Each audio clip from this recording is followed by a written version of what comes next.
Let's get solar power. Let's get, wind power. Let's do that.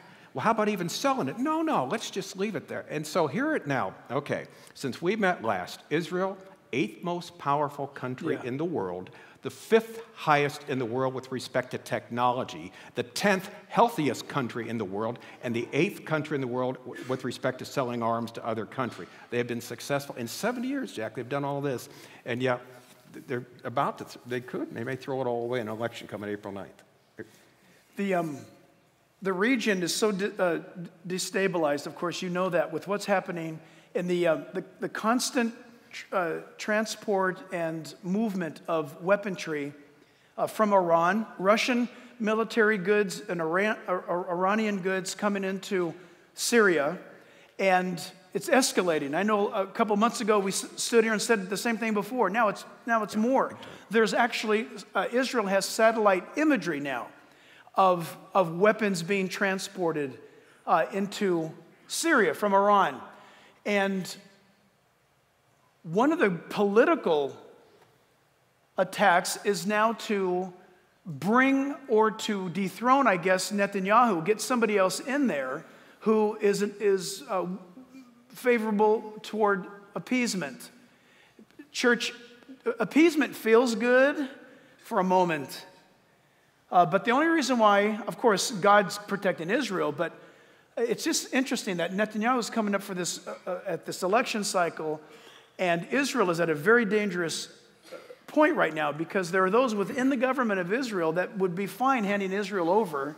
Strange, you wouldn't think so, but oh no, let's just compromise, get him out, and let's just sing Kumbaya, while the enemies around Israel are chanting death to Israel, we're going to destroy Israel, we're going to kill every Jew, and it's remarkable. It's just absolutely remarkable. But the news is full of it, and we mentioned this not too long ago, but are we possibly, and you saw that headline, are we possibly on the brink? Are we already actually into the opening throes of a third world war? Outside of Ezekiel, what if this is a world war? It's possible, people, but not to shake you up, but to get you to understand that God's in control. Yeah, very possible. You know what's happening here? This is Benny Gantz, who is the head of this blue and white party, is an ex-general. Israel's had 3 ex-generals ruling: Rabin, Sharon, and Ehud Barak, and all of them were failures. All their administration were failures. Why try it again? Here you've got another ex-general. He hasn't been a politician, none. He's going to learn on the job, and he is an appeaser too, by the way. The blue and whites are appeasers. They're the center left, they're left wing. Let's face it, the progressives there. So for some reason, it seems like Israel wants to commit national suicide. It's going to be interesting to see, but the election's like neck and neck. They have a parliamentary system, 120 seats. You have to get 61 to form a government. Not one party will get them all. You have to put a coalition together. It looks like now it's going to be neck and neck, like 61 to 59. And so pray, please, because the same thing's happening in Israel that's happening here in our country. For some reason, they don't like the leader that's there that's leading Israel into prosperity. 8th most powerful country in the world. 5th in technology. 10th in health. 8th with respect to selling, arms to other countries. In 70 years ago, when they first formed the modern state of Israel, they were using World War I weapons. That's how they won the War of Independence. This is a miracle. Israel's, everything about it's a miracle, but it's interesting to see. So Israel is one of these main stories we'll have to keep our eye on. And there's so much going on there. With respect, to the Temple Mount in Israel, can we segue into that now? Yes, please. All right. What's been going on, very interesting, on the Temple Mount, I've been watching it. The Golden Gate, the Eastern Gate, is the gate that was closed in 1187 by Suleiman the Magnificent. That's in the walls now of modern-day Jerusalem. You see from the Mount of Olives, you can see the Eastern Gate, the Golden Gate there. All right. Recently, inside the Temple Mount, there is a little area. You walk down to it, and there's a room there, a mosque, as it were, there, a room. It's been closed since 2003. A couple weeks ago, Muslims said, no, we're going to open it up again. What we're going to do, we're going to build another mosque here. What we're going to do, we're going to just place ourselves here once and for all for good. And of course, the Israelis said, no, you're not going to do this again, because the status quo says, which was they've all signed on to, you don't build any more mosques, you don't don't do anything on the Temple Mount. And so what did we have? We had a riot yesterday on the Temple Mount. Molotov cocktail thrown by this young man, injured an Israeli policewoman there on the Mount, rioting there. Mahmoud Abbas, as usual, started lying about it, saying, the Israelis are trying to take over the Mount, to build a synagogue on the Mount, or to divide it between the Israelis and the Muslims there. And so you've got that as the centerpiece. Now, why is this important? Why this is important is because the Temple Mount is ground zero, the epicenter. Israel is God's timepiece, his clock. The nation is the hour hand. City of Jerusalem is the minute hand, but the Temple Mount is the second hand, because the Bible says on that mountain someday a third temple will be built. And when that temple is built, sometime after it's built, the sacrifices that are there will stop. And when they're stopped by this coming man of sin, according to Daniel 9:27 and 12:11, you count 1,290 days or 3.5 years, and the second coming of Jesus Christ to the earth takes place. That's why this is the most important spot on the face of the earth. Jesus said, this begins the Great Tribulation, Matthew 24:21. He said, unless those days were shortened, no flesh would be saved. But for the elect's sake, and that's Israel in this context, those days are shortened. So we always keep our eye on Israel, Jerusalem, but in particular the Temple Mount. And again, it's fomenting the unrest that's there. And so you've got that going on, because many people think that they're doing this purposely leading up to the election to kind of make Netanyahu look weak. He's not, Mr. Security as that, as we see both in Gaza on the south and on the north, like Jack mentioned, in both Syria and Lebanon. So it's a very dicey time for the nation of Israel. What's going to happen? Only literally God knows. But what we're seeing here is setting the stage, like he mentioned earlier, with the Putin thing and Netanyahu, with what's going on in Syria. There's so much going on that literally the pieces are all falling into place. Just, it's God's timing when it's all going to happen, Jack. But we see it happening over and over again here, that you can't make this stuff up. It's just going on one day after another. Now, I'm going to run through some headlines, and then Don, I'm just like Sure. This is a lightning round. And this is kind of like, this is a little bit of a genre just in this. Okay, sure. So, world news. Russia prepares for war with NATO and strikes against Western Europe. Report reveals that Russia has been working military models out in their computer systems for their Navy, for their Air Force and troops. That's on the news. This is all. You want me to comment on that one? You first? can. Okay, yeah, they have a hypersonic rocket. Yes. You know about that? They're going to deliver. Fastest thing in the air in the world. You know how long it can take to get to the U.S. soil? 5 minutes. There's never been anything like this ever created. We got busted. We have egg on our face because we discovered that they had it, and in fact, that same article said that there is no U.S. or Chinese system that could stop this Russian. I hesitate calling it a missile. It defies physics. Exactly, yeah. World War III Rehearsal. Russia releases chilling nuclear hit list, including a Trump retreat. Yeah, Camp David is 4 of the places on the East Coast and 1 in California. McClellan Air Force Base, but all the other 4 are then the East Coast. That's right. But one's near us. That's right. Again, this is Fox News. War Games shows U.S. forces being crushed by joint Russian-Chinese attack on the United States. Yep. This is not hokey, strange news. These are NBC, this is Fox, this is World News. The strange thing is that they're running these models. What's interesting is China and Russia know how to keep secrets. Why are they leaking this stuff? Because, it's getting what could be the possibility or the results of it. There's just a lot of, what would the Bible call this? Anybody? Yes, wars. Jesus said in the last days there'll be wars and rumors of wars. U.S. Navy plans to send, this is a big deal, send surface fleets throughout the Atlantic, changing U.S. policy. The United States Navy will start patrolling the Arctic. Anybody want to know why? Don knows why. Anybody want to know why we need now to patrol the Arctic now? Because Russia has declared the Arctic belongs to them. Yes.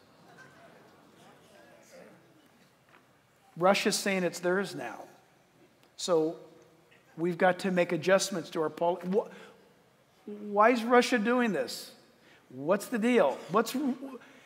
For those of us who are old enough, we grew up with hiding underneath the desk in school because the Soviet Union was attacking. Why? Because they had global dominance on the mind. Vladimir Putin wants to restore Russia to its former glory of global pursuit. Well, that is why he's told President Trump, keep your hands off Maduro there in Venezuela, because he thinks, no, China and Russia say, look, that's a sovereign country. You don't want to touch it. The great bastion of socialism. That's, where America could become if we followed their lead. Venezuela is the richest country in Latin America. Look what happened to it. Socialism with Chavez and Maduro. Yeah, that's what you want in the future. Oh, by the way, 50% of the Gen Z has said socialism is not a bad idea. You got Gen X, Millennials, Gen Z is the youngest of the three groups. 50%. 50%. 50%. Socialism sounds pretty good to us. I think those 50% should be subject to socialism standards of living. Yeah, ought to bus them to Venezuela. No, really. Yeah, exactly. Yeah, no, really. Yeah. If I was a university professor or a high school teacher, that's what I'd do. I'd say, how many of you are for socialism? They're going to raise their hands. 50% of them is going to raise their hands. Then I would say, we're going to adopt the fruit of socialism for the next 30 days in this classroom. Yep. We're going to adopt what a socialist classroom's like, and we're going to do it. I'd do it. I'd give it to them. I'd have them the food rations, the clothing, the whole thing. Bring their candles with them, too. I would do it. Yeah. Russian military chief outlines aggressive anti-U.S. war strategy. Russia, again, discussing Russian large-scale military buildup and models against the United States in war games. So that's the same genre. Yeah, this is interesting. It's all going on. And we don't know what the outcome's going to be, but we do know this. The United States is not in Bible prophecy. We are not a player. We can fill in the blank as to why we are not, but it's stories like these and worrisome things that are going on. Not only what's happening with Russia and China, let's not forget little Rocket Man down in North Korea. It seems he and the Iranians are working hammer and tong fastly to create nuclear weapons still, even with all this going on. And so hopefully that won't be the end of the story. We hope that what's happening, the United States isn't a player because there's such a revival here. There's no one left when the rapture comes, right, Jack? I wish. Wouldn't that be great? Yeah. I wish. Wouldn't that be wonderful? That would be great. But that would be great. And optimistic for sure. We would love that to happen. Wouldn't that be wonderful? That'd be fabulous. What if it doesn't? Well, then, yeah.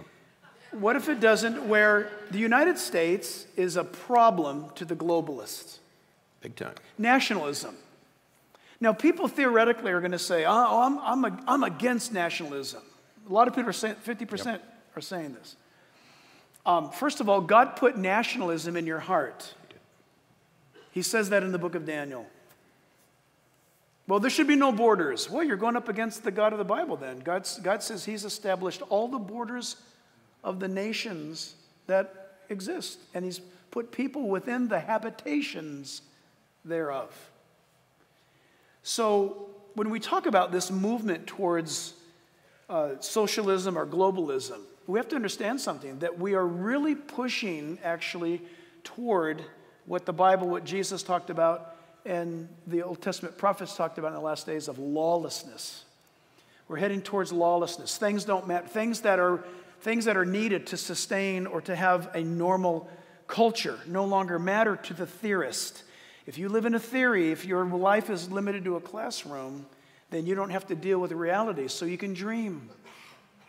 You can dream, and if you can dream, then you can do these things, and we can have this one world, and we can hug, and all this kind of stuff. But notice that you can't do that without lawlessness. Lawlessness is sweeping the world right now. So keep your eyes on borders among nations and that debate, and this rise of what is the word? So tolerance, rise of humanism. As long as those who do not agree with the humanism, those people have to be censored. But notice that there's an embracing of anything goes. Totally. Anything goes. And we're watching right now, friends. We're watching right now in California. We are watching right now in San Bernardino County, Orange County, LA County. Since recent decisions have been made, for example, regarding the sex education. In the last several months, the explosion of sexual activity being reported in our counties that we reside in schools, with kids as young as first grade, who are now being shown the data that I wanted to show you, but I didn't, but you could go look. Remember last year? And too graphic, now they're getting it, in first grade, and it's happening in the bathrooms at the schools now in our counties. And parents are asking, how did this happen? While you were sleeping. Yeah. And it's just the beginning. What are we talking about? Lawlessness. Again, lawlessness. But I'm off target. Syria is ready for war with Israel. You want me to follow up on for a second? Yeah. I'd like 1 second on the globalism things that you're onto that. Let's not forget that started at Genesis 11 at the Tower of Babel when God said, spread out. No, we're all going to go in one place. Then Genesis 10 tells us where the people went to various parts of the world.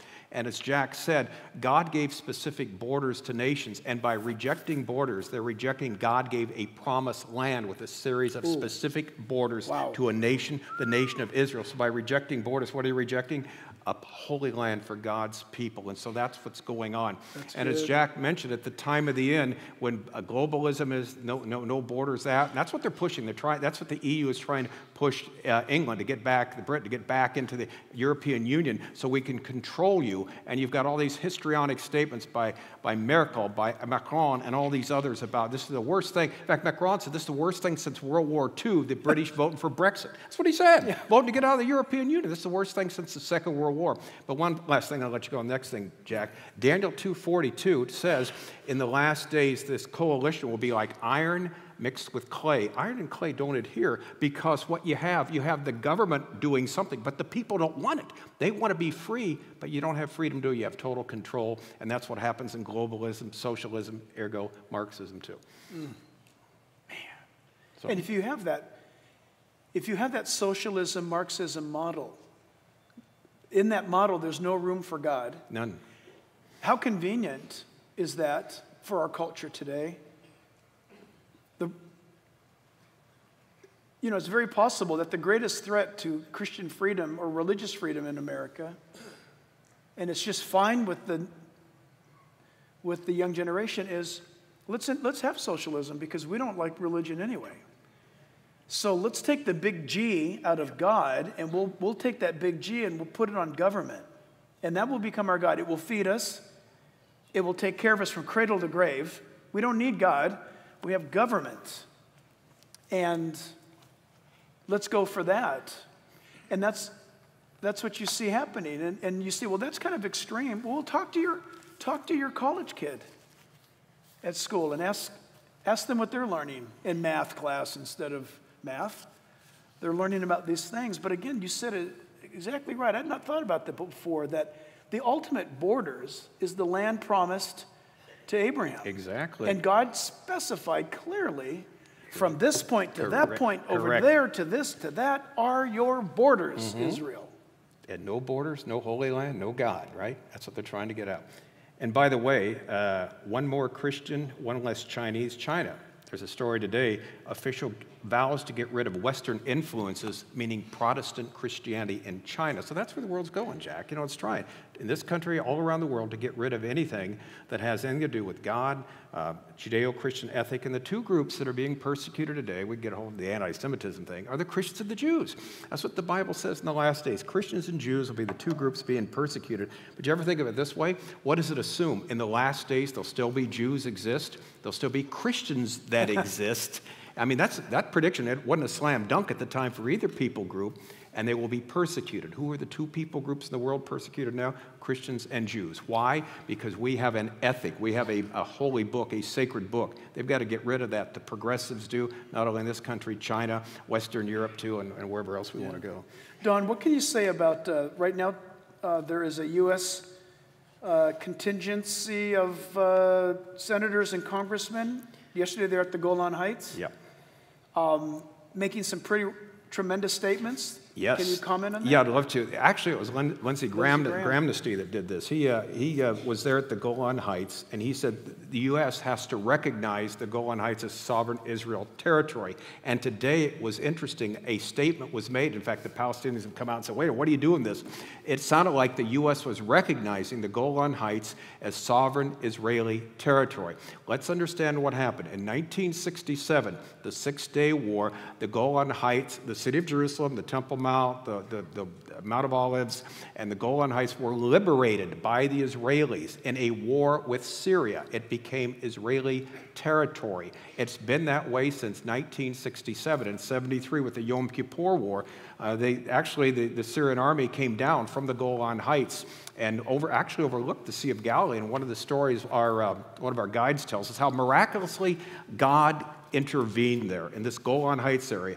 And as we're going to talk about, a very rich area in many ways. It's, this is the high country. It's the high ground you want to have. Anyway, this tank commander, he comes down, no interference whatsoever on the Yom Kippur, and they thought it's got to be an ambush. So what does he do? He turns his tank around, drives 4.5 hours all the way to Damascus, tells his troops to stop, goes in and talks to Assad, says, sir, I think it's an ambush. Nothing happened on our way down. Well, they shot the guy dead right there and tried to get the word, keep going forward. By that time, the Israelis had moved and moved back into a defensive position. Because on Yom Kippur in 1973, there was no Apple, there was no internet. Everybody had radios, but on the Day of Atonement, you turn your radio off, your TV off, because it's the one day to fast. Miraculously, God saved the people then. But the Golan Heights, not only a strategic area, there's the possibility, Jack, of a tremendous oil reserve there too, as you know. Yep. The normal size, I'm told, of an oil reserve is something like 35 meters. This one could be as deep as 350 meters, 10 times the usual, billions of dollars of oil.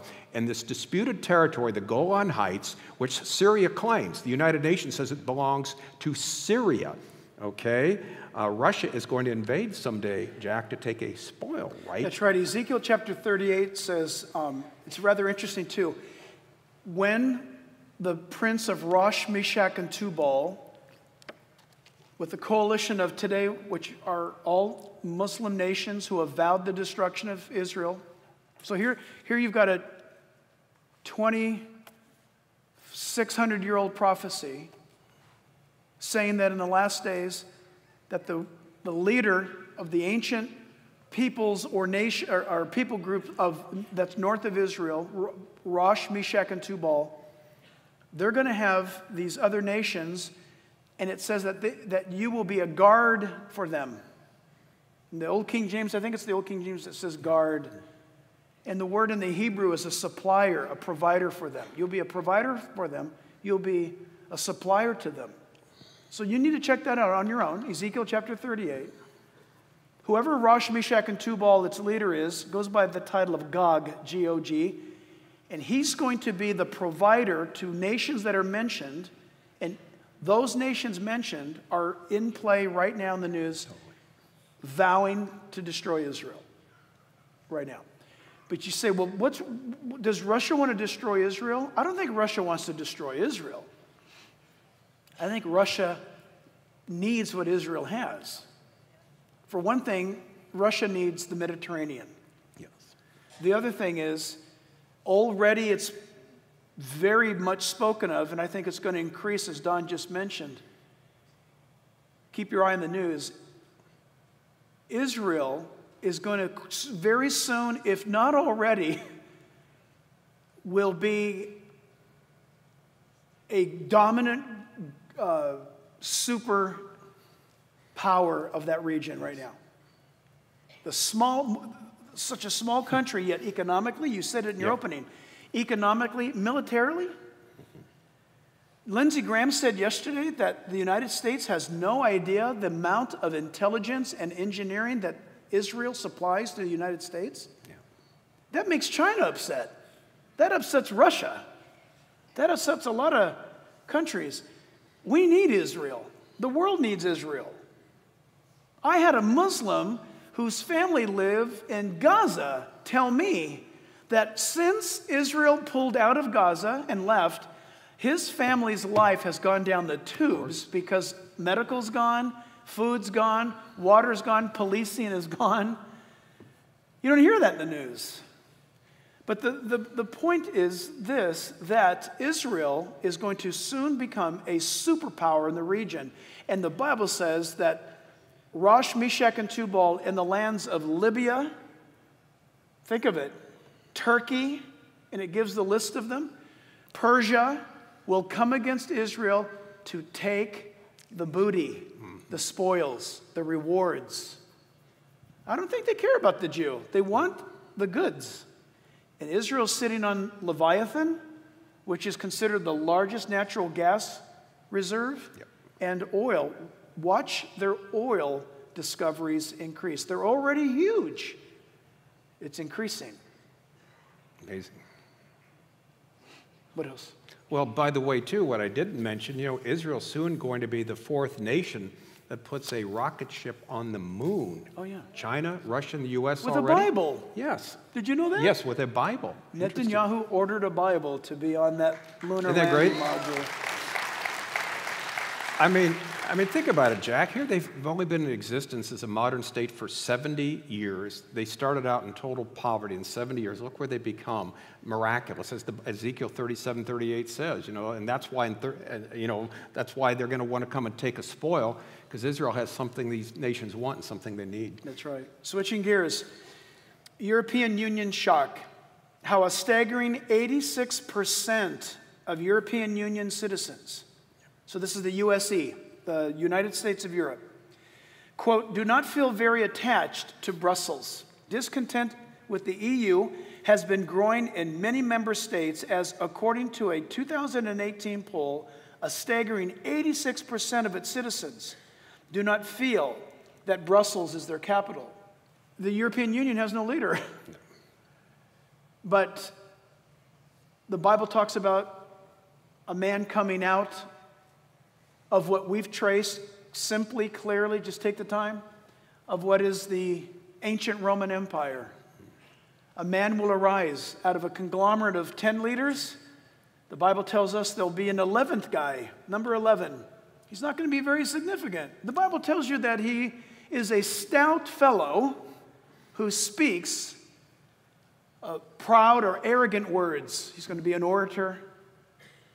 And the Bible says that he, the 11th, will arise among the 10, and he'll put all them down, but was it 3 or 4 of them?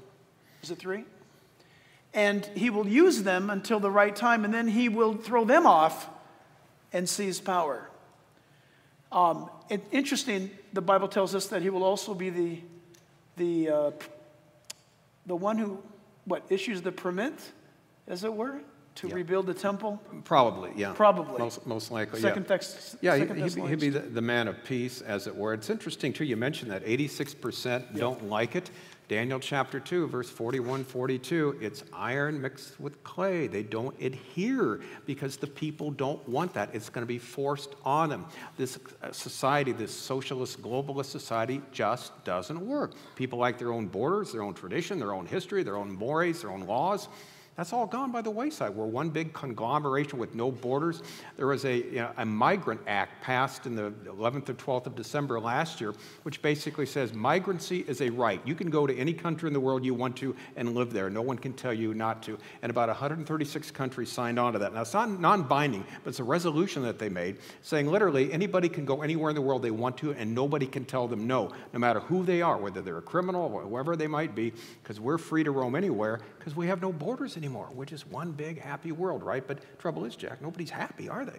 Well, the removing of borders, on March 25th, you guys, on March 25th, the French National Assembly has approved the creation of a new Franco-German Assembly that would unite the two countries into one parliament. Yeah. Did you hear that? What does that tell you? They're admitting that the European Union's not working. So they're going to create their own little unity off to the side. They're struggling. Europe is struggling. They want their own army, too. That's right. Yeah. Their own army, their own... they want to get out of NATO and do their own thing. Yeah. Okay, we want to get to questions, though. Okay, sure. We got a couple. Yeah, so, sure. This is really the same. Oh, can we, before we do that? Sure. This is insane. Did you guys see this? Oh. You got to get set up for this. Yeah. Oh my goodness. Okay, those of you who know the book of Revelation, do you remember there's a trinity, there's a demonic trinity. Remember? Mm-hmm. There's the Antichrist, right? The guy that we've been talking about. Right. There's the false prophet, and there's a third thing. There's a trinity. Well, I mean, obviously the third thing is Satan himself, but there's an image. Remember, the Bible says that in the last days there's going to be an image that has been given power by humans, by us, for it to both speak, and it is able to discern, Revelation 13, it's able to discern who has got the identifying mark of the global unified government of the world. And that global unified government of the world has a prefix, and the Bible tells you what the number of that prefix is. Anybody know the number? Yeah. 666. All in the Bible. So check this out. In Buddhism, the Buddhists have created a manifestation of the Buddhist deity to be able to preach in Japanese at a temple, okay? And it is, there you go, good job, guys. It is a god, it's artificial intelligence, and it's able to preach in a temple in the ancient city of Kyoto. It's man-made, AI, artificial intelligence, teaching the teachings of Buddha. You say, that's insane. Of course it is. To you, the world, this is just right up the alley of the imagination and an app. Yep. How cool to worship by an app. Yeah, yeah. Robot God. I had a story today I did on Breaking News on his channel. You'll love this one, Jack. A U.S. general on the AI, the artificial ethical concerns. Well, the military were actually light years away from Skynet. Remember Skynet? Yeah, I'll be back, right? Yeah. Skynet, Rise of the Machines, 1997, according to the first Terminator movie, where the machines took over because they received so much intelligence, they started thinking on their own and took over. Well, stage is being set for this. And like what Jack said, the stage is set for this image. But this will be a supernatural work here when we get this false prophet and the final Antichrist image. It won't be able to be explained in any natural way. And it's going to be different than anything else, so it's going to be a little bit distinct. But the world's getting set up for this. It's amazing. Don, the book of Corinthians, Paul tells the Corinthians that when they bow down to idols or statues, they're bowing down to demons. Right. He just said something very important with the way technology is going. And it must be pretty bad for Elon Musk to say, we are definitely going down the wrong road on this. Yep. AI is not a good way to go, yep. Elon Musk said. Yep. Listen to this. I believe that this is what I believe. This is just off my head. But these images that are being created, mm-hmm. I think at some point in time, like Paul warned about in Corinthians, these images, these idols, these robots, they're going to be demon-possessed somehow. Because Paul said to the Corinthians that statues can be demon-possessed. So, guys, the slide that says people in this 400-year-old temple worship robot goddess, these guys are bowing down to this thing, and they're going to be bowing down. And listen to this. People visiting Japan's 400-year-old, I can't say the word temple, will soon be worshiping a new robot deity. The administrators of the Kyoto-based temple have unveiled a robotic avatar, the Buddhist goddess of mercy, as a way to keep the younger generation connected to Buddhism. I almost want to add, and coming to a church near you. Exactly. We got to do it whatever we can to keep young people. Notice it gives a 25-minute long sermon also. Interesting. That's longer than some sermons. It is, yeah, I know. Isn't that amazing? Yeah, Don't you think that's absolutely crazy? Yeah. I think it's crazy. I thought you guys would be wowed by that. Anyway. Wow. The world's first genderless AI voice. Researchers launch neutral-sounding Q that's neither male nor female to fight bias in smart assistants. Okay. Don, I think this is just more AI stuff. Sure. You guys want to go to, you guys have questions? Want to do some questions? Okay, so Pastor Roy, Pastor David, We'll have microphones. And you don't have to bring up a topic that's been mentioned. You can bring up. No, I mean, we'd like you to have it be, if at all, prophecy-based question. And if you're going to ask a question, can you get in line now so we can prepare time-wise? Come on, you can do it. Yes, Don, I'd like to ask a somewhat off-topic question. In 1945, when the Russian army was overrunning Berlin and Hitler realized everything was lost, his valet asked him, he said, "For whom will we fight now?" And Hitler said, "For the coming man." And I just wondered if that was a satanic reference. Yeah, good question. You know, very interesting. Adolf Hitler was the one who nobody thought could arise after Germany lost the First World War.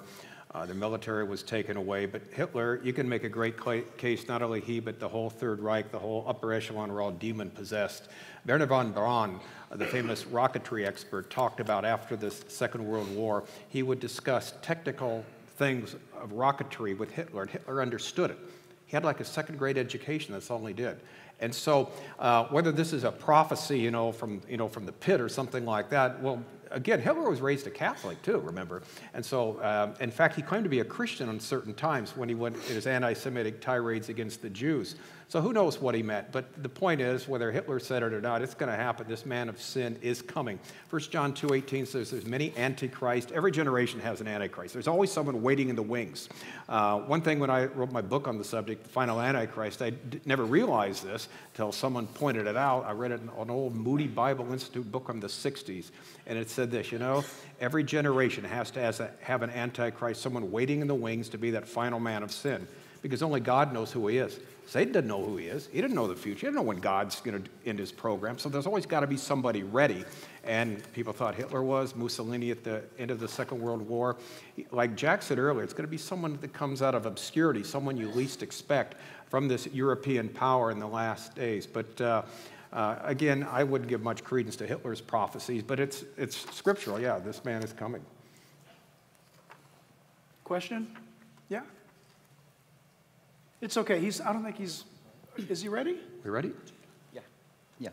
The fact being that the church is not going to be here for the tribulation or for where all this happens, why even be concerned if we're not even going to be here for the events when the Antichrist shows up or the church is out during the time? So why should we be concerned about anything? So awesome. If we're not here, who cares? Excellent. Yes. Number one, Old Testament says that the sons of Issachar discerned the times and the seasons that Israel was in, and they knew what Israel should do. Number two, Paul told the body of believers in Acts chapter 20 that he did not refrain from them. He did not hold back from them the entire or full counsel of God. Think about that. That's all of the Old Testament, from Genesis to Malachi. He taught to them all of it. Thirdly, for me, is the most important, that we can use future events that we will have no part of as evangelistic tools for people today. It's a great way to encourage people. Somebody might say to you, I don't believe in God. I don't want, you're telling me about this thing and about that thing. Hey, listen, the same God that made all those ancient prophecies that were fulfilled is the same God that's going to keep his promises up to the moment the church goes up, and he's going to keep on his promises for the tribulation period and all of that, because ultimately the best thing of all is that, remember, we get to come back with Jesus Christ at the end of the tribulation period. That's awesome. Yeah, no, I'm glad you brought that up, because we do. Oh, I'm sorry. Just to make clear, there's nothing to fear, because if we're right with Jesus, we have absolutely nothing to fear. So amen. All this, what the world should be concerned about, people that don't have Jesus. Oh no, that's why we're smiling. We're not going to be here. No, we're with the Lord. You know what I mean? Amen. No. I'm hoping someone's watching like right now and hearing and like, really, the Bible's that accurate? Well, maybe I need Jesus too. That's awesome. Yeah, I love your heart, brother. That's awesome. Great. I want to piggyback on what Jack said. We use this for evangelism. It's a means to an end to preach the gospel of Jesus Christ, because the God of the Bible knows the end from the beginning. He claims to know things that haven't happened yet. And here we are sitting looking at events that are going to take place in the future, according to Ezekiel 2,600 years ago, and the stage is set for that right now. How in the world could anybody know this sort of thing? The fact that the Jews would still exist in the last days, the fact that they would come back to their ancient homeland, the fact they'd come back to a land that's been decimated by war, the fact they'd been away for a long time, the fact they'd come back in large numbers, the fact that they would create great wealth to the place other nations want to take something from this little tiny country the size of New Jersey, where you can't even write the name in the landmass. You have to write it out in the Mediterranean Sea in a map. It's so small. And yet they will attack that 5 million square kilometers of territory of these nations against this one little nation, Israel, because Israel has this wealth. And here we see today exactly every single thing in place that the Bible predicted is there. Don, what if right now what if there's a Jew watching right now somewhere here in the world, and they're watching and they're listening to this, and it leads them to salvation? Exactly. And I love this question, because you guys, the Old Testament prophets that spoke, for that matter, Peter and Paul, the things that they spoke about the future, they didn't get to see the fulfillment of those things. They spoke into the future as they were moved by the Spirit.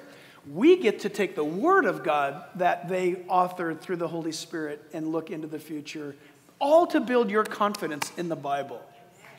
It's wonderful. Let me get one more point on this. Daniel in Daniel 12:4, when he heard this, he said, I heard, but I didn't understand. And what did the angel say? Go your way, Daniel. Seal up the book until the time of the end. Many will go to and fro, but at the time of the end, knowledge will increase. Daniel 12:10 says, at the time of the end, the wise will understand, the wicked will never understand. So we know what's going on. That's why we're smiling. We know how it's all going to turn out. We're going to win. And so that's why we teach this subject, because even though the world's going desperately in a very difficult season soon, we know what's going to eventually happen. The God of the universe is going to come back and set up his kingdom on the planet. So that's why we do this, to put it in perspective of all things. Amen. Amen. Yeah. Yep. Go ahead. Gentlemen, good evening. Hi. Just a little clarification, kind of your thoughts about some development or what may come about to make this happen. One verse, Ezekiel 38:11, about them not just dwelling securely, but peacefully with no walls, Amen. no board, no gates, no bars. Yep. How That's does it such look that way now? A great question. I'll mention it. Don can finish it off. If you look at the word in Ezekiel 38:11, it's not only there, by the way, it's referenced also in other places. He asked the question, but Israel's got to be living safe and securely. It doesn't look like that now. The word in the Hebrew there is an assumed peace. They believe that they're safe. It's a deceived peace. They think they're safe. They're not safe. They think they're living in peace while the enemy's sharpening their sword. It's a little bit of delusion. So that's a great question, and the reality of what's going on in the world around Israel proves how that delusion in the Jewish mind is, we're good, well, everything's fine, we're strong. You mentioned it, we got a great economy, we got the greatest Air Force, we can do it. They believe they dwell safely today. Yeah, it was the same thing what I mentioned earlier in Yom Kippur. The generals knew that there was going to be an attack, but they didn't think it was going to be on the Day of Atonement. So they told the people, relax, our intelligence said it's not going to happen now. So they turn off all the radios, all the TV, and then it happened that day.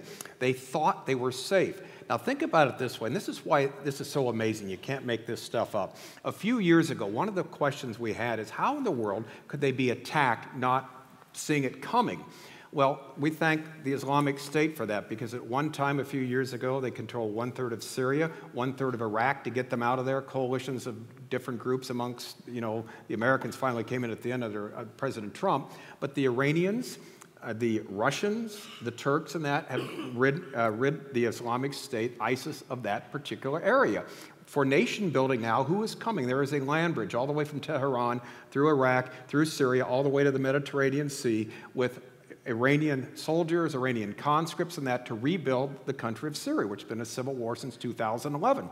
They're going to be filling the country with these people. They're going to be there as part of the landscape, and they're going to be seen as being there all the time. So if they maneuver here, maneuver there, okay, we've seen this before, but one day they're going to turn south and they're going to attack Israel. But see, they're not coming thousands of miles or hundreds of miles.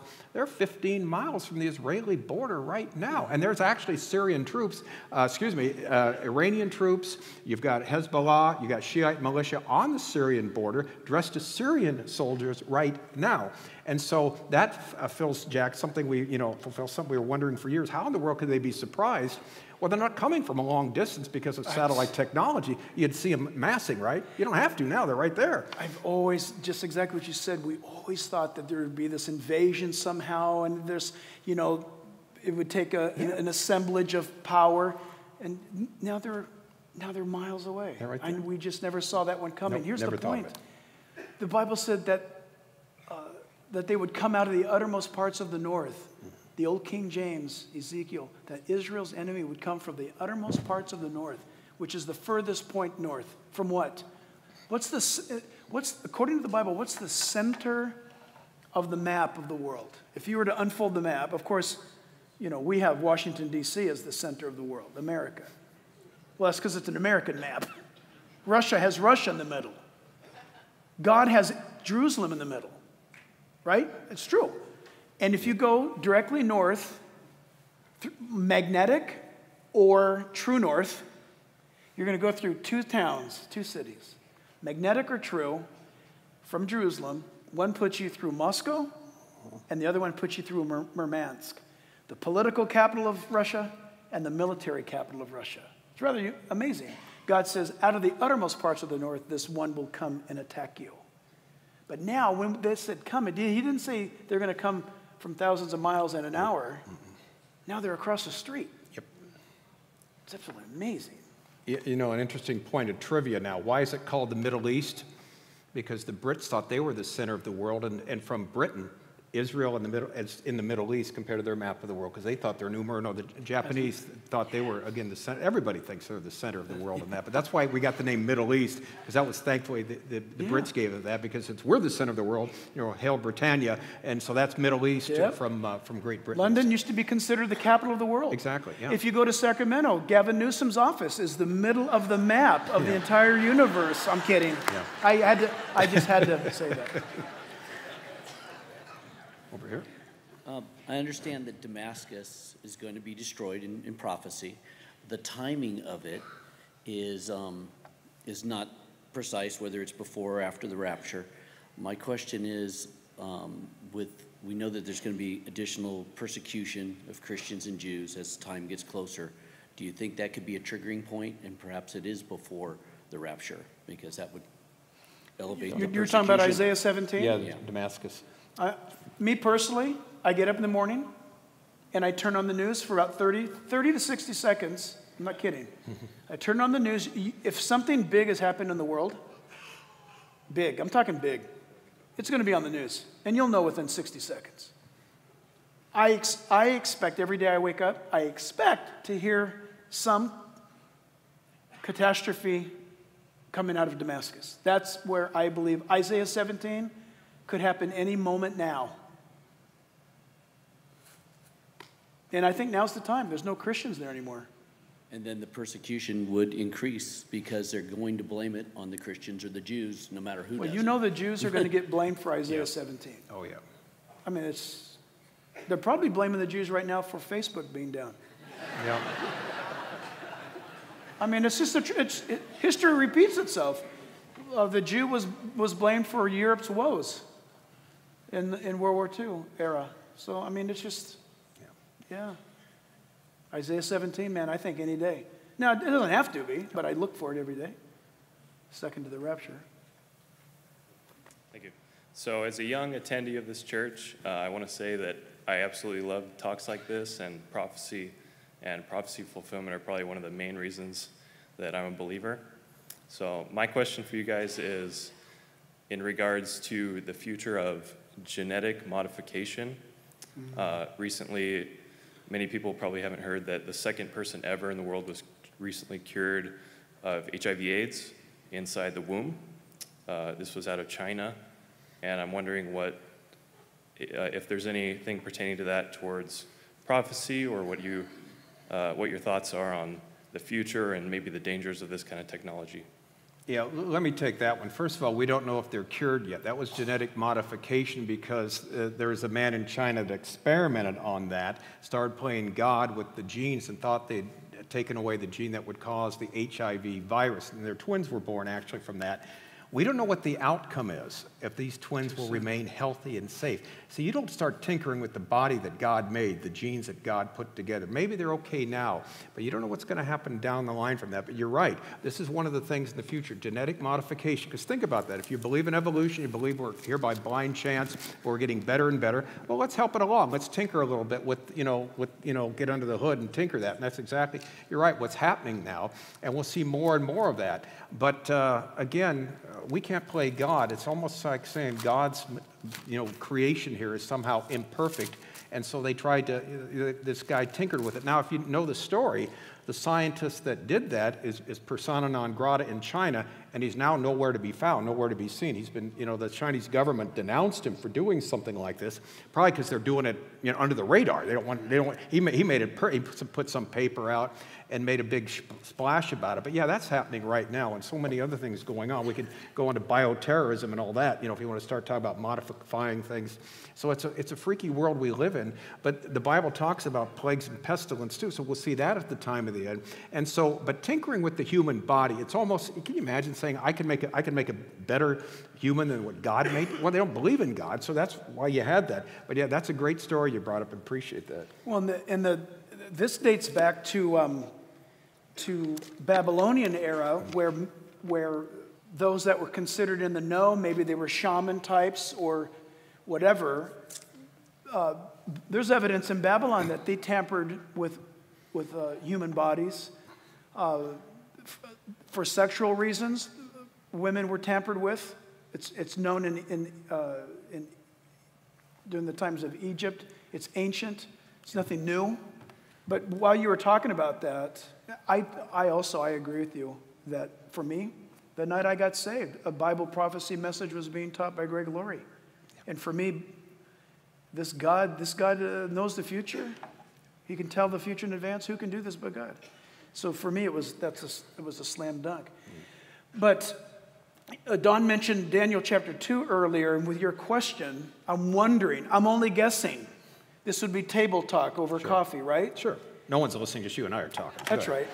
Okay. So Daniel, verse 41 says, whereas you saw, he's talking to Daniel, right, the feet and toes partly of potter's clay and partly of iron, the kingdom shall be divided, yet the strength of the iron shall be in it. But just as you saw that the iron mixed with ceramic clay, and as the toes of the feet were partly of iron and partly of clay, so the kingdom shall be partly strong and partly fragile. As you saw iron mixed with ceramic clay, they will mingle with the seed of men, but they will not adhere to one another, as iron does not mix with clay. And what's interesting to me is just the thought of tamper with the seed of men. What's going to happen? Could this be a reference to trying to change the order of nature? Is this genetic engineering? God warned us that at Babel, that there's nothing that will be withheld from their imagination. Speaking of humans, that we will push the limits to, I think push the limits of our creative powers, where God has made us with abilities that in some ways mimic Him, right? God can write a song, so can we. Nothing else can. God can express emotion, so can we. Nothing else can. Those kinds of things, where we've been created in the image of God. I think because everything, in my opinion, that's being attacked, from sex, marriage, life, sanctity, all of it, I think it's right in the opening chapters of the book of Genesis. I think the opening chapters of the book of Genesis is Satan's target. You may not, I don't know who you are exactly, but if you don't believe in the Old Testament or the entire Bible, just know that Satan does. And if he doesn't have to mess around with the book of Judges, he doesn't have to mess around with Luke's gospel. If he can destroy the chapters 1 2 and 3 of the book of Genesis, the whole thing's done. It's all over. And the greatest thing, prophetically, Genesis chapter 1, verses 26, 27, and 28. God says, I've made mankind. Male, female, I made mankind. What are we trying to do with that male-female? If you believe in a male-female gender exclusivity of the two, you're an idiot. What's wrong with you? You're so messed up. You only believe in 2 genders? Are you crazy? That's demonic logic, people. That's demonic thinking. That God has restricted us to a male, female, and the world is attacking that. So who's to say? I think your question is very profound, and I think anything can happen because it's not outside the imagination of man. Pastor Jack, Esther wants to know about during the tribulation, the mark of the beast, who's going to be here, what happens who takes the mark of the beast and those that don't take the mark of the beast. Don? Yeah, okay, the mark of the beast is something that we need to realize that could only happen in our generation. And here's why I say that. There's the assumption there in Revelation chapter 13 that this is forced upon the whole world. You cannot have a transaction unless you have a certain mark on your right hand or your forehead. Now think about this for a second. Can you imagine 50 years ago, people thinking, how in the world can that, we're going to have monitors standing all around the world monitoring transactions. How were you going to tell when someone, well, today we don't worry about that, right? Tim Cook said the next generation of kids won't even know what money is because everything will be done electronically. Now, of course, there'll be a mark on the right hand of the forehead. Why? Well, most people are right-handed. What if you don't have a hand? Well, everybody's got a forehead, right? So it's going to be one of the 2 places, right? All right? So, well, if you're alive, you got a forehead anyway. But anyway, the bottom line is that's going to be a mark that will basically say, I am swearing allegiance to this final Antichrist, this man of sin, by declaring allegiance to him. Now, lest we, I've had some nice people over the years, very well-meaning, say, you got to make some DVD to leave for people. So when we're all gone, so explain what happens, to explain the mark of the beast. You've heard that before, too? You didn't, oh, yes. You didn't do that. Did you make a DVD yet? No, well, listen, when Lisa and I wrote our first Left Behind letter, there was no such things as DVDs. Oh, really? Yeah, I think in 1979, we wrote a letter and put it in our closet for our family who had been left behind if the Lord came for us. Yeah, really? We actually did. All right. So, but think about this, Jack. You've got the 144,000 in Revelation chapter 7. You got the 2 witnesses in Revelation chapter 11. Then in Revelation 14:6, you've got an angel traveling around the world preaching the everlasting gospel in every language on the face of the earth, telling people not to take the mark of the beast. That's right. I don't think they need a DVD by us, to tell them what's going on at that time. But the mark is something that people will willingly take. It's not going to be, That's it's not right. going to be something while you're sleeping, hit on you, because it's willing allegiance to. That's right. This man of sin, and in a sense also the worship of Satan in doing so, and it's the rejection of the God of the Bible. See, in other words, there's a whole package that comes along. So everybody that takes it is going to be doing it willingly and knowingly, okay? And at the same time, there will be people preaching, saying, if you take this, That's right. the God of the Bible will judge you, and people won't care, will they, Jack? They'll still that's take exactly it anyway. right. Esther, you won't be here, No. so you won't have to worry about that. But what Don, for me, I've seen always a correlation between what he just described as the Antichrist and this number and the warning by the 144,000, Exactly. and no doubt those that are converted. Correct. By the. In Daniel, it was the edict was made: bow down to the image or burn. And you know the story. Bow to the number. By the way, it's kind of cool, right? The Nebuchadnezzar statue. Does anybody know how high the pedestal was that it was placed upon? Remember, it was an image of a man, right? And the Bible number of a man is what number? 6. And how tall was the pedestal that statue stood upon? 66 feet, the Bible says. Kind of fun. 66 feet, number 6 of man. There's this image, you don't bow. If you don't bow, you're going to burn. Well, history is going to repeat itself in that way. But I love what Don said. Thank you, Don, for the accuracy of it. Because what I'm about to say might freak people out. You will have to willingly take that mark.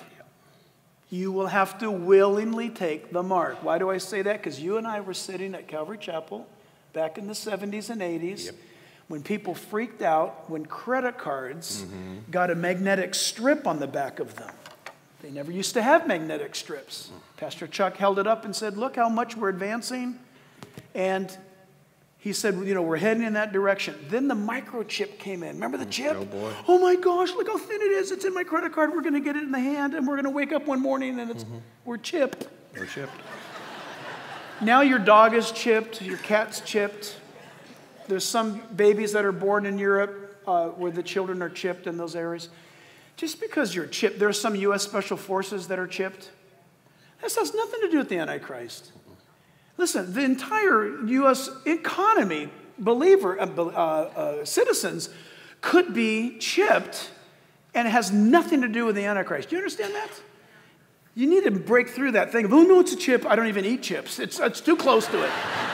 Don't think like that. You will have to say, I decide on his number to be the prefix to my number. I want him. I'm gonna download right. I'm gonna download right now. I'm gonna swear allegiance to him, and I'm gonna get the mark. Boom, I'm in, and you will have to bow and worship to him.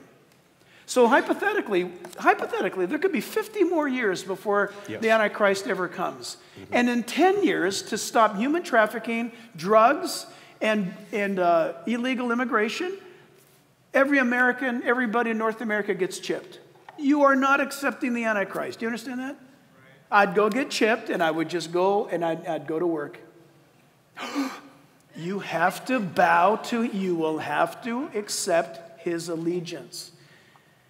Because people freaked over credit cards. They thought they were from Satan. And you all love them, I think.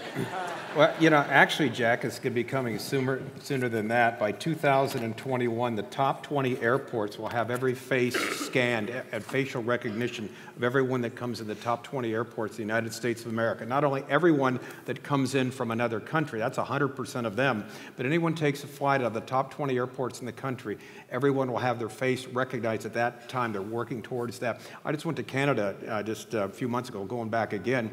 And, you know, you should sign, you used to sign the card when you come in the country and fill it and hand it in. Now, what do? You go up there and they take a picture of your face. They got that on the thing, your passport, and they got your, there you go. So they're doing that, you know, Canada for everyone that comes in the first time. The United States will do it for all the visitors that come in, but also the top 20 airports in 2 years, according to this plan that they've got, all of us, our faces will be recognized the moment we walk through the door of the airport before we even get to the counter.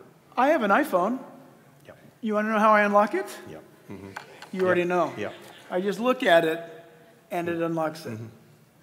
Okay? There it went. Yep. It just looked at me. So, we're already there in some respects. It doesn't mean that you have bowed. No, not at all. Hi, I just had a quick question regarding Ezekiel 38 and 39 and how that correlates with Romans 11. In Ezekiel 38 and 39, it talks about the Magog invasion and the Persians and the other Muslims that come with. But afterwards, it describes that this is God bringing the people back to him. In Romans 11, it talks about how Paul references the branches that were removed and then how we were grafted in. But then God's going to start dealing with the Jew again, essentially. Do you think that this battle that takes place in Ezekiel 38 and 39, where God starts dealing with the Jew again, is an indicator tied in with, like, say, Romans 11 to the rapture time frame? Don, you go first. Yeah, that's one of the things that why I argue I believe it happens right after the rapture of the church, because God is now fighting on the side of Israel again, and the people realize that. That's one of the repercussions of Ezekiel 38, 39. It tells us that God is now working on their side because he supernaturally destroys the entire armies that come in. Yep. Not only that, Ezekiel 39:6 says God destroys the command and control center of all the countries that sent these people here too. So they know it's a miraculous thing. And yeah, so it's a switch over, you're right, from the church age to now to the final, the 70th week of Daniel, the time of Jacob's trouble, the Great Tribulation. The church, yes, I believe is out of here at that time because God is now working specifically with Israel, and the people begin to understand that. Right on. I love your question because it takes us back to the reason why we started happening now, for doctrinal reasons. Exactly. For doctrinal purposes. That's where we sink our anchor. So your question is awesome. I do believe that there's a correlation between Romans 11 and Ezekiel 38 and 39. I believe that God will fulfill Romans 11 through or beginning with Ezekiel 38 and 39. I actually do. Because he does promise. And that church age, which we're in right now, I think it's significant that the church was born by the Holy Spirit coming down. I think it's significant that the church is taken up by the Holy Spirit as his job to present us to the Lord in the atmosphere. I think that's key. From that time on, I believe strongly, I have to confess almost dogmatically, that from Daniel chapter 9, I could argue that the 7 years of the tribulation period has to be Jewish because of Daniel chapter 9. Yes, they do. Daniel 9 says the last remaining 7 years of that time is God's specific focus on Israel. Daniel chapter 9, verses 24 to 27. And that would exclude then the church being here. The rapture is the only vehicle that we see in the Bible that separates the church from Israel. You guys, you're living in an absolutely miraculous moment. Yeah. You are living in a miraculous moment for this one reason. Since 1948, you've been living in a miracle because this is the first time that the church in Israel has been on the earth at the same time in human history. That's significant. Because when the church was born, Israel was under the occupation of the Roman Empire and was not sovereign. Now, I believe we're at the end of the church age, and that's why you see the stirring as Don articulated tonight. You see the Jew going back. You see the Jew leaving his native homeland, going to Israel to move. You see the prosperity of Israel. You see these things in alignment. What does that mean? That means you need to look up because any day now, Jesus could come for the church. You say, well, I don't believe that. That's okay. That's okay. Just know this. Those 7 years are Jewish. Yep. That's why Matthew 24 is very Jewish. Very Jewish. That's why Luke 21, very Jewish. He says, when you see the abomination of desolation spoken of by Daniel the prophet standing in the holy place where it ought not, come down from your rooftop and flee. And pray that your escape is not on the Sabbath day. How many of you live on your rooftop? How many of you would be hindered psychologically or ethically that your escape from the Antichrist would be on this? Why would you be concerned about running on the Sabbath day?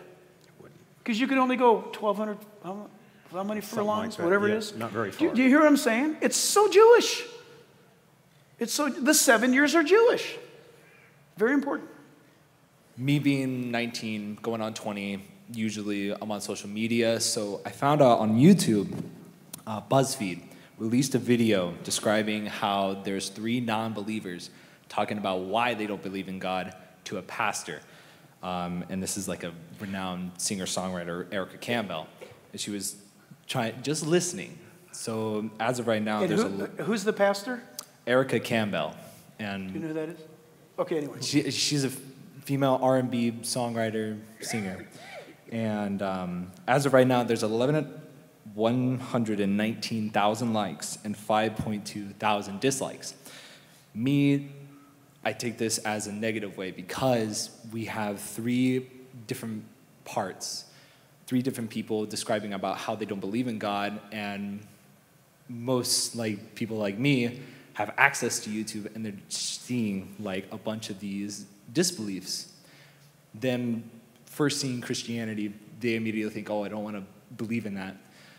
What would be your take on trying to counter these arguments and trying to tell them that, no, this isn't how it's supposed to live, where you're not supposed to live in these parts where you're thinking about suicide and you're thinking about all of these other issues.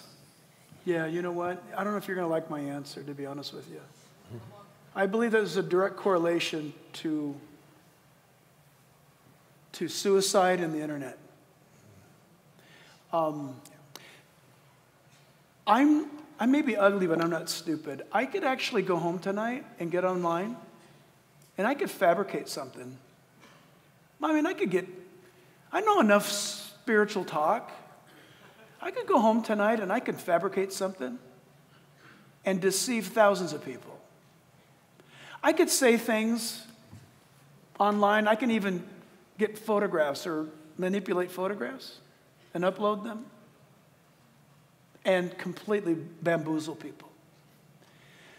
This phenomenon that we're seeing, I believe, is yet again another announcement that we're in the last days, where there's, when we were growing up and we read in a history book that something was real, we may or may not have believed it.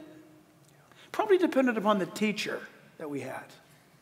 We were taught, if you're my generation or beyond, that you don't believe that. When we went to school, a teacher made a claim, and we said, why? We were in the 9th grade, and we asked our geology teacher, how do you know the Earth's that old? Today, you would be sent to the principal's office for rebellion or something. We were recognized for being critical thinkers back then.